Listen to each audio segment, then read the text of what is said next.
Oke, shalom Pak Made, Ya, selamat siang, selamat pagi menjelang siang. iya, selamat pagi menjelang siang juga, Pak Eker Solgo. Senang bisa Ya, berjumpa pada hari ini. iya, terima kasih Pak Made untuk waktunya. Mm-mm. Oke, hari ini kita akan ini ya, sekaligus memperkenalkan eh, apa itu Sekolah Tinggi Teologi Arastamar Bengkulu. Mm-mm. Nah, kesempatan ini ya sekaligus karena situasi COVID dan tidak mungkin kita pergi untuk mencari mahasiswa dan lain sebagainya. Otomatis kita harus menggunakan alat-alat teknologi untuk menjangkau mereka. Nah, lewat kesempatan ini, supaya ada penerimaan mahasiswa baru dengan cara ini supaya banyak yang uh, mendaftar Pak ya, Komade. Nah, untuk itu sebelum mendaftar ke STTAB kita harus mengenal STTAB terlebih dahulu. Silakan Pak Made untuk memperkenalkan STTAB. Ya, terima kasih Pak Eker. Hambanya ini salah satu alumni dari Sekolah Tinggi Teologi Arastamar Bengkulu. Baiklah, pada pagi hari ini menjelang siang ini saya akan menjelaskan sedikit mengenai STTAB. Pertama, STTAB itu kepanjangannya pasti semua pada tahu ya, Sekolah Tinggi Teologi Arastamar Bengkulu. Untuk legalitas, STTAB secara legalitas sudah terakreditasi dan juga untuk izin operasional pun juga sudah diperpanjang kembali ya. Untuk akreditasi ya puji Tuhan STTAB mendapatkan akreditasi dari Badan Akreditasi Nasional dengan predikat B itu. Oh, Selanjutnya jadi STTAB sudah akreditasi Om ya? Sudah akreditasi iya ya dari Bank PT. sudah Oke. terakreditasi ya. Oke, saya akan mengajak sedikit untuk mengenal STTAB supaya para penonton dari live ini juga mengenal STTAB. Awalnya sekolah ini memiliki nama Sekolah Tinggi Teologia Injili Arastamar atau biasa disingkat dengan Setia Bengkulu yang secara resmi didirikan pada tanggal 3 Juli 2004.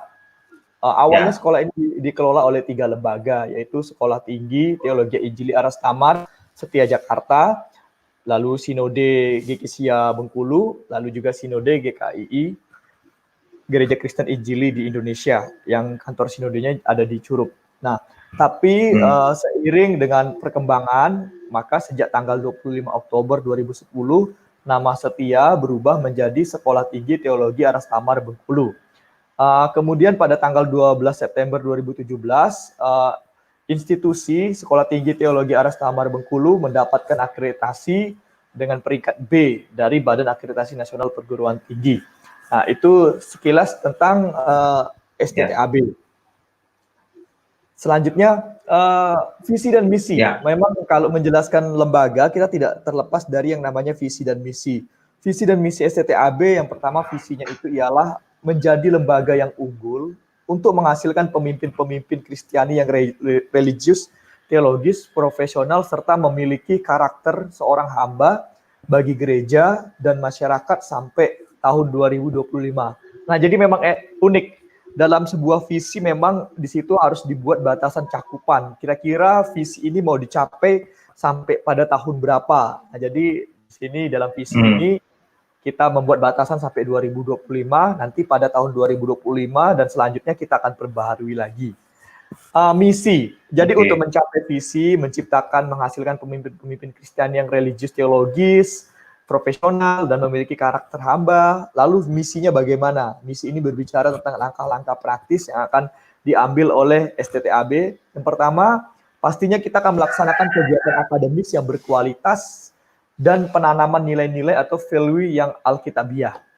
Lalu yang kedua, kita akan melaksanakan sistem pendidikan berasrama untuk pembentukan karakter mahasiswa, sehingga mau tidak mau seorang mahasiswa teologi yang mengambil sarjana teologi di STTAB akan mengikuti pembentukan di dalam asrama. Jadi Pak Eker ini sudah melewati pembentukan di asrama, Pak ya. Ya, selanjutnya yang ketiga. Misinya yang ketiga yaitu dari STTAB melaksanakan penelitian sesuai bidang ilmu secara terus-menerus. Nah, untuk penelitian saat ini puji Tuhan STTAB sudah semakin berkembang di dalam bidang penelitian dan juga bidang literatur. Yang pertama, STTAB sudah memiliki penerbit yang bernama Permata Rafflesia, dan penerbit ini sudah mendapatkan izin untuk menerbitkan ISBN.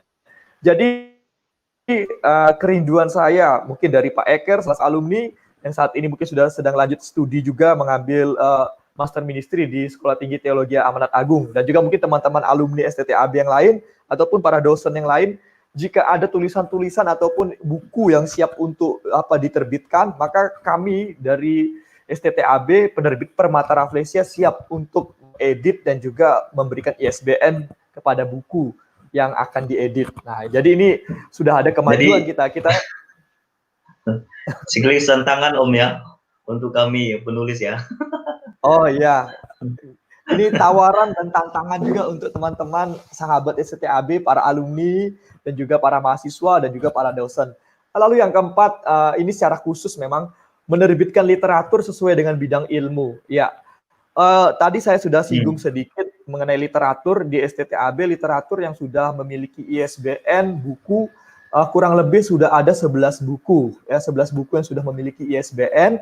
Lalu STTAB secara literatur juga sudah memiliki jurnal. Sejak tahun 2014, STTAB sudah menerbitkan jurnal bernama Jurnal Mana Rafflesia. Jurnal ini saat ini sudah dalam proses untuk akreditasi di Arjuna. Arjuna itu yaitu Badan Akreditasi Jurnal Nasional. Nah, sekarang jurnal kita sedang dalam proses untuk akreditasi. Nah, nanti akan terindeks di namanya SINTA. Itu nama pengindeksnya. Kita doakan proses ini agar berjalan dengan baik. Nah, itu dia untuk literatur. Lalu yang kelima, misi STTAB dalam untuk mencapai visi yang saya sudah sebutkan tadi, menanamkan komitmen untuk menjadi hamba Tuhan yang setia sampai akhir. Dasarnya ialah Wahyu 2 ayat 10.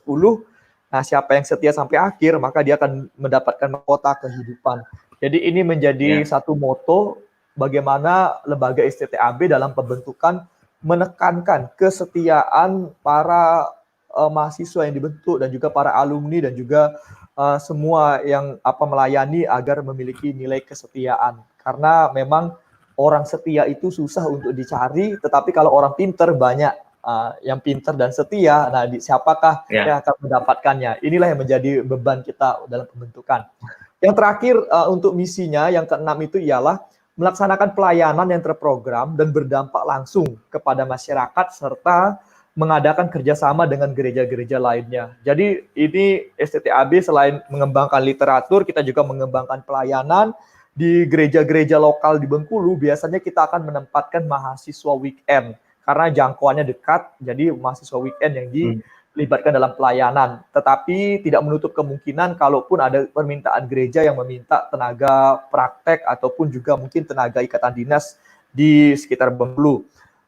Lalu juga saat ini para alumni STTAB sudah banyak melayani di berbagai daerah ya. Kalau kita sudah lihat dari Papua sudah ada juga ya, dari semua banyak pelosok Indonesia sudah ada alumni STTAB pada saat ini ya. Nah, jadi itu dia informasi mengenai visi dan misi dari lembaga STTAB. Nah, nanti hal-hal lainnya mungkin saya akan jelaskan sedikit program studi. Untuk program studi STTAB pada saat ini khusus membuka program studi pendidikan teologi akademik dan itu sampai sarjana teologi. Jadi saat ini kita memang concern kita di pendidikan teologi untuk membentuk para lulusan-lulusan secara khusus di dalam pemahaman teologi dan juga demi kebutuhan gereja juga, yaitu untuk kebutuhan kependetaan. Tetapi tidak menutup kemungkinan para alumni juga bisa dilibatkan aktif di dalam berbagai hal bidang kehidupan. Karena itu masalah panggilan personal demi personal. Nah, jadi sedikit mengenai lulusan, STTAB mengenai lulusan sejak berdiri tahun 2004 sampai sekarang, kurang lebih sudah meluluskan dari catatan statistik yang saya buat, yang saya catat, itu kurang lebih ada 229 mahasiswa. Memang umur STTAB belum terlalu panjang ya, baru 15 tahun berdiri, tetapi sudah menamatkan kurang lebih 229 mahasiswa. Saat ini lulusan tersebut seperti yang saya katakan sudah tersebar di berbagai wilayah, baik Sumatera, Jawa, Kalimantan, Sulawesi, bahkan juga ada di Papua. Nah, seluruh Indonesia Om ya. Iya. Jadi alumni sudah tersebar di seluruh Indonesia. Ya. Lanjut Om. Sekarang saya akan sedikit untuk mengenai staf pengajar di STTAB. Ya puji Tuhan untuk staf pengajar saat ini tanggung jawab sebagai staf pengajar salah satu syarat mutlaknya ialah memiliki NIDN ya, nomor induk dosen negara ya. Dan NIDN itu mutlak dimiliki oleh dosen yang sudah berstrata S2.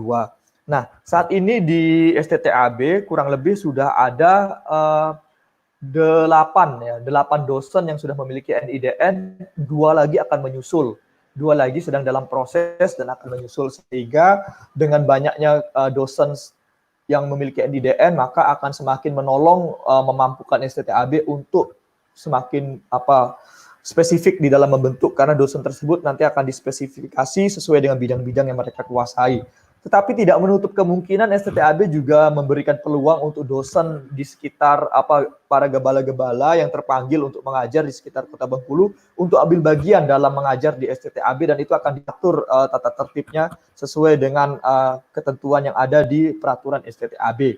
Nah, itu dia tentang ini staf pengajar. Selanjutnya sedikit saya singgung mengenai bidang akademik. Di STTAB bidang akademik selama perkuliahan ini, perkuliahan kita perubahan kurikulum, maka STTAB juga mengikuti perubahan kurikulum yang ada, sehingga alumni akan ditamatkan itu di dalam kurang lebih 3,5 semester ya.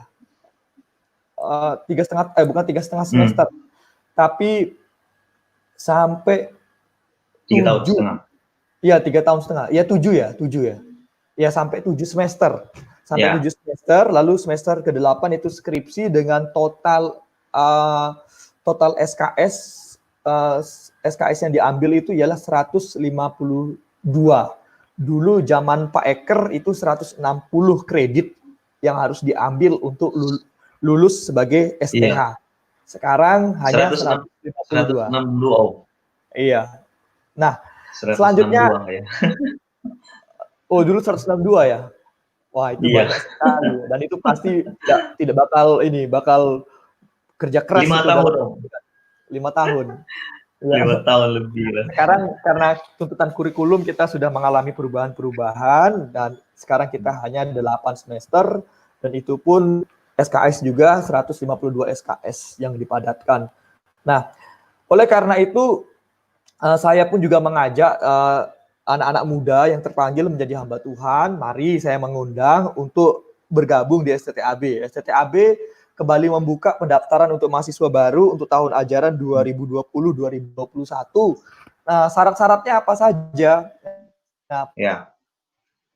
Nah, ini syarat-syarat yang paling penting ini ya. Ialah yang pasti sudah mengalami pertobatan. Nah, jadi yang pertama saya ulangi, apa sih syarat-syaratnya untuk menjadi mahasiswa teologi di STTAB? Yang pertama syaratnya pastinya ialah sudah bertobat ya, dan mengalami kelahiran baru.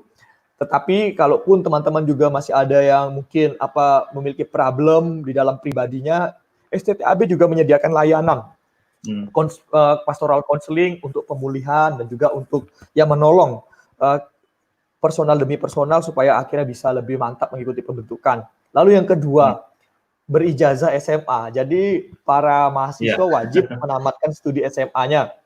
Nah, tetapi yang perlu diperhatikan di sini ialah untuk tamatan SMA, memang ada beberapa tamatan SMA yang mungkin belum mendapatkan ijazah, tetapi sudah mendapatkan nomor surat yang menerangkan bahwa dia sudah lulus. Itu pun juga bisa digunakan untuk pendaftaran awal di STTAB. Jadi jangan khawatir. Yang penting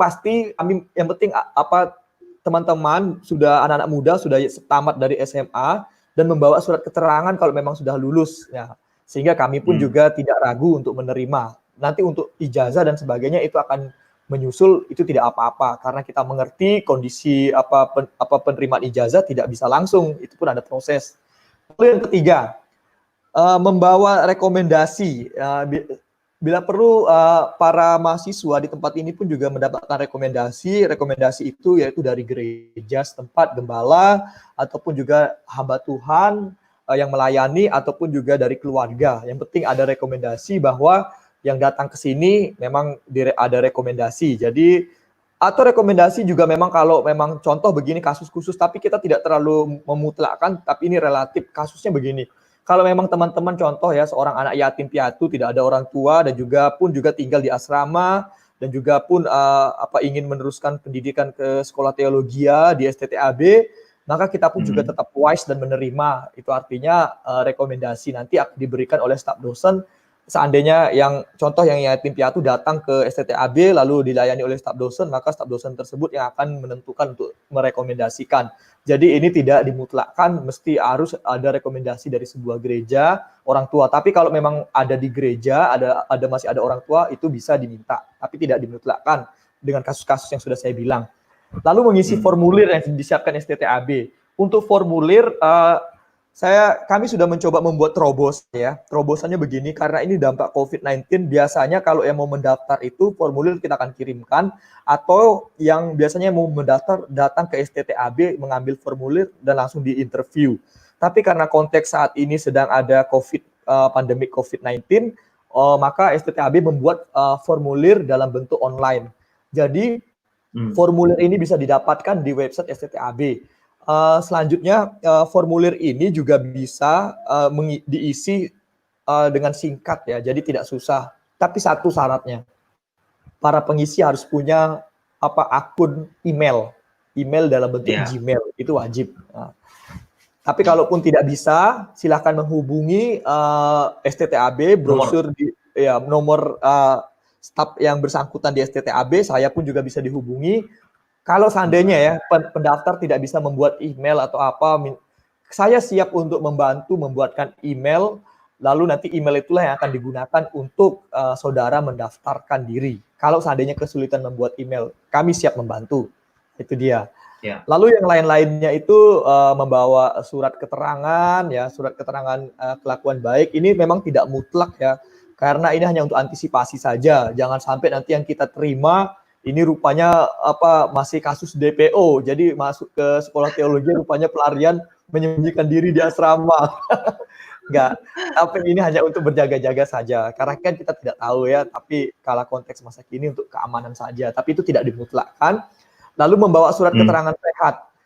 Surat keterangan sehat ini sekarang mungkin sudah bisa diganti dengan surat BPJS ya, mungkin bagi mahasiswa yang ada BPJS masih aktif, nah itu bisa diinformasikan, itu bisa diisi di formulir. Di formulir pendaftaran itu sudah dibuat. Apakah memiliki kartu BPJS atau mungkin asuransi kesehatan yang lain? Ya, aktif atau tidak tinggal dipilih saja. Nah, ini untuk antisipasi kalau terjadi sesuatu di tempat ini dan juga itu bisa menolong mengurangi beban biaya dengan adanya kartu-kartu jaminan tersebut.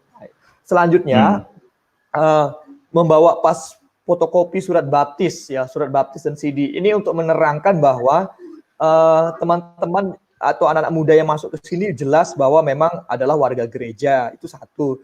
Tetapi tidak dimutlakkan, kalaupun memang belum ada surat CD atau surat baptis, STTAB juga memberikan layanan untuk teman-teman akhirnya dibimbing dan nanti akan diteguhkan CD di tempat ini, dan juga karena kita juga bekerja sama dengan gereja-gereja lokal di Bengkulu untuk bisa meneguhkan CD bagi anak-anak STTAB yang mungkin belum sempat ambil bagian dalam peneguhan CD.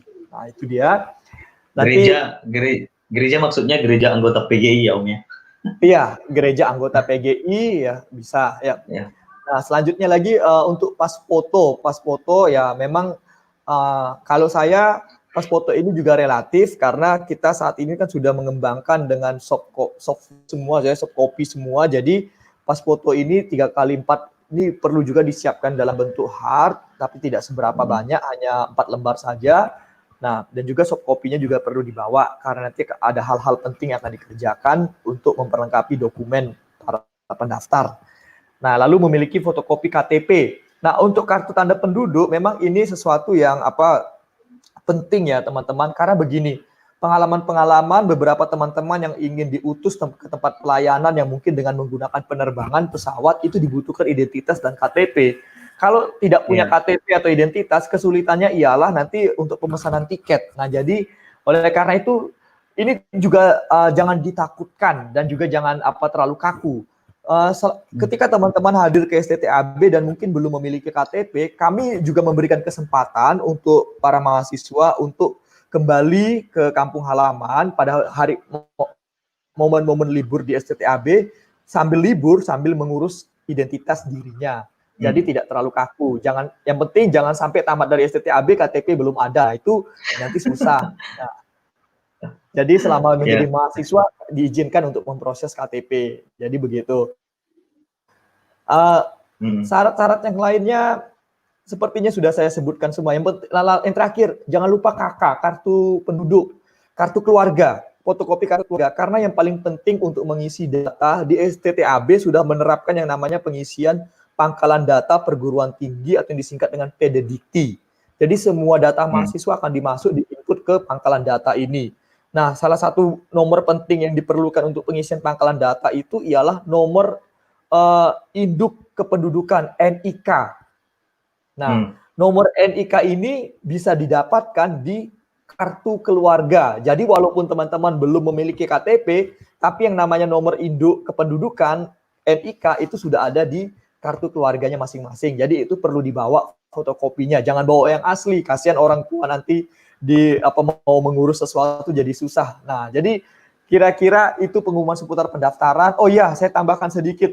Untuk pendaftaran mahasiswa baru pada tahun 2020 sampai tahun ajaran 2020-2021, pendaftaran itu dibuka mulai tanggal 1 Mei. Kita 1 Mei kemarin sudah buka pendaftaran ya.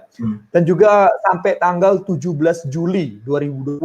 Jadi untuk tahun ini pendaftaran dibuka pada tanggal 1 Mei sampai 17 Juli 2020. Nah, ya, jadi pendaftaran sudah dibuka Om ya, sudah. Iya, pendaftaran sudah dibuka. Jadi saya menghimbau kepada teman-teman alumni, para alumni masing-masing, alumni STTAB, mari kita sharekan tentang pendaftaran mahasiswa baru ini, karena kami pun juga terus bekerja keras untuk men-sharekan pendaftaran ini, dan juga pun kalau ada sanak saudara dan keluarga yang terpanggil menjadi hamba Tuhan, mari sharekan tentang STTAB. Nah, lalu registrasi, setelah mendaftar nanti registrasi bisa diurus pada tanggal 20 sampai 21 Juli. Registrasi ini akan mengisi dokumen-dokumen, beberapa catatan-catatan penting untuk para mahasiswa baru, dan itu mereka akan mengisi dan juga langsung datang dan tinggal di asrama. Dan itu akan dibuka pada tanggal 20 sampai 21 Juli. Jadi bagi yang sudah mendaftar pada tanggal 20 sampai 21 Juli silahkan untuk datang ke kampus STTAB. Orientasi pada tahun ini jika tidak ada halangan ya, karena kita masih mengikuti protokol dari pemerintah mengenai COVID-19, jika tidak ada halangan, maka orientasi penerimaan mahasiswa baru akan dilaksanakan pada tanggal 22 sampai 24 Juli 2020. Nah, jadi kira-kira itu yang saya sampaikan. Satu lagi mengenai biaya. Biasanya namanya pendaftaran tidak lepas yang dari namanya biaya. Memang dalam brosur di STTAB itu dituliskan total biaya untuk pendaftaran itu totalnya ialah 1.950.000 ya. 1.950.000 itu total untuk biaya pendaftaran, orientasi, alma mater, seragam, perlengkapan asrama, dan uang pembangunan. Tetapi teman-teman mahasiswa baru bagi yang mendaftar di tempat ini bisa melakukan cicilan dalam pembayaran pendaftaran tersebut. Jadi kalau memang sama sekali uangnya belum cukup untuk membayar semuanya, kami pun juga membuat kebijakan untuk bisa mencicil biaya pendaftaran yang tertera pada brosur STTAB yang mungkin sudah dilihat oleh teman-teman sekalian. Nah, itu dia. Lalu untuk bidang multimedia, di bidang multimedia, untuk mendapatkan informasi lengkap mengenai STTAB, maka para sahabat STTAB bisa mengunjungi website STTAB. Website tersebut mungkin saya bisa share link ya, Om ya? Boleh. Nanti link sama brosur sama semua nanti kita akan kasih di deskripsi Om, supaya bisa di-download semua. Oke, nah jadi nanti bisa melihat pendaftaran itu di website STTAB. Kelihatan Om ya? Bisa. Nanti bisa di ini. Oke. Ya. Om, jadi Om udah ini ya? Iya. Oke. Iya. Oh, ini linknya ya? Iya. Ya. Nah, jadi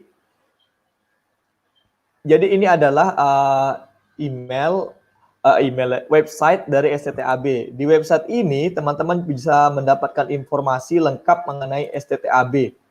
Di sini di beranda ada beranda dan juga tentang STTAB semua lengkap ya. Baik itu tentang kegiatan akademik, kemahasiswaan, pelayanan dan juga semuanya ada di website STTAB. Dan juga kalau untuk informasi literatur, STTAB juga membuat sebuah blog ya, blog STTAB. Kelihatan Om ya, blognya ya? Ya, kelihatan. Nanti lebih jelas nanti di link nanti dijelaskan. Oh, oke. Ini ada blog STTAB ya, STT Ars Samar Bengkulu. Jadi saya sarankan para alumni dan juga mungkin para mahasiswa, kalaupun kalian mau mencari materi-materi perkuliahan, saya sudah mengakomodir semua materi perkuliahan dalam bentuk PDF dan saya sudah share ke blog STT Ars Samar Bengkulu. Jadi semua materi perkuliahan sudah ada di sini. Jadi saya pun juga menerapkan bagaimana seminimal mungkin pemanfaatan kertas, sehingga di STTAB saya mulai menggalang bagaimana kertas tidak terlalu banyak menggunakan kertas dan penghematan kertas dengan cara lebih banyak media elektronik. Nah, dan juga di STTAB juga sudah disediakan sarana e-library. E-library itu apa? Perpustakaan elektronik. Ada 15 tab yang disediakan untuk mahasiswa untuk mengakses informasi-informasi literatur secara online. Nah, itu informasi mengenai STTAB. Iya. Jadi itu saja yang bisa saya bagikan Pak Eker mengenai STTAB. Sekarang juga saya mau mendengar, ini Pak Eker ini adalah salah satu alumni yang sudah dibentuk di Sekolah Tinggi Teologi Ars Samar Bengkulu. Nah, untuk mendengar kesaksian, saya juga rindu lah alumni salah satunya Pak Eker bagaimana bersaksi lah mengenai pembentukannya sudah dilewati di STTAB. Silakan Pak Eker. Oke. Saya adalah alumni dari Sekolah Tinggi Teologi Ars Samar Bengkulu dan STTAB adalah STTAB yang mungkin menurut saya berbeda dengan STT yang lain karena di situ saya dididik dengan sangat luar biasa dan sehingga saya juga sudah masuk dalam pelayanan karena terlebih dahulu sudah dipersiapkan oleh STTAB dan sampai bisa melanjutkan studi juga ya semua beranjak daripada pembentukan dari STTAB dan saya sangat bersyukur karena dididik oleh para dosen yang sangat berkualitas ya. Mereka adalah dosen-dosen yang sangat hebat seperti Pak Deta Waharman, Pak David, Pak Minggus, dan para dosen-dosen yang lain. Mereka adalah dosen-dosen yang punya integritas teologi yang baik untuk mempersiapkan kami. Dan saya bersyukur juga punya banyak teman-teman yang kita sama-sama dibentuk di sana dan kita juga sudah terjun di bidang kita masing-masing. Ada yang di bidang pendidikan, ada juga yang di bidang teologi, ada juga yang bagian misi. Dan jadi kita tidak hanya berjibaku dalam satu denominasi gereja saja juga, tapi kita tersebar di seluruh gereja yang ada di Indonesia ini. Dan menurut saya kalau teman-teman nanti siapa yang mau mendaftar di STTAB nanti pasti tidak akan menyesal karena kita akan mendapatkan pendidikan yang sangat baik di STTAB itu. Nah, perlu diketahui tadi saya tunggu-tunggu alamat STTAB ini di mana sebenarnya?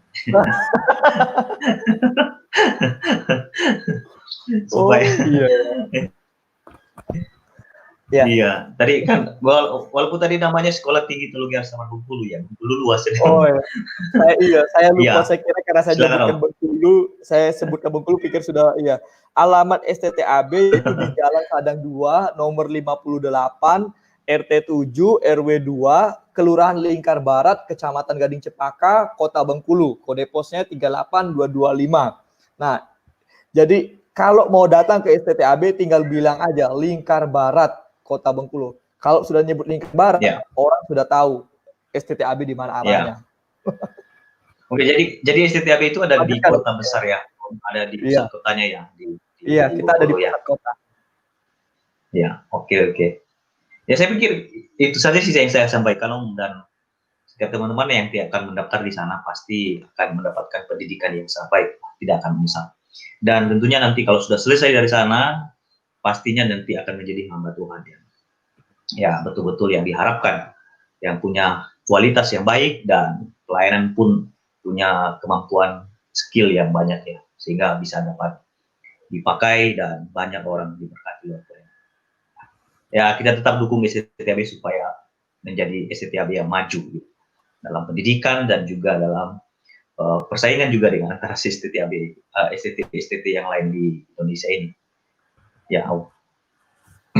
Saya pikir itu aja Om ya yang ingin kita sampaikan, dan kiranya lewat sedikit apa yang disampaikan oleh Pak Made dan semua cukup jelas ya, dan dari akreditasinya, dari visi misinya, lalu dari brosurnya, lalu dari biaya pendaftarannya, dan juga dari terbitan e-book yang jurnal yang sudah diterbitkan, sekaligus juga mengajak supaya para alumni bisa menulis, supaya menerbitkan tulisannya, dan itu juga jadi tantangan. Masih bergumul Om untuk hal itu. Ya, sama-sama belajar Om. Kami juga termotivasi dengan Pak Made. Dan Pak Made ini adalah orang-orang hebat ya. Sekarang Pak Made sedang melanjutkan studi Magister Teologi di Jakarta Om ya. Ya, supaya kita doakan supaya Pak Made ini cepat selesai sehingga terbit. Ya, harapannya terbit juga buku yang jadi Om ya. Pasti akan lebih banyak dapat menjadi berkat bagi banyak orang.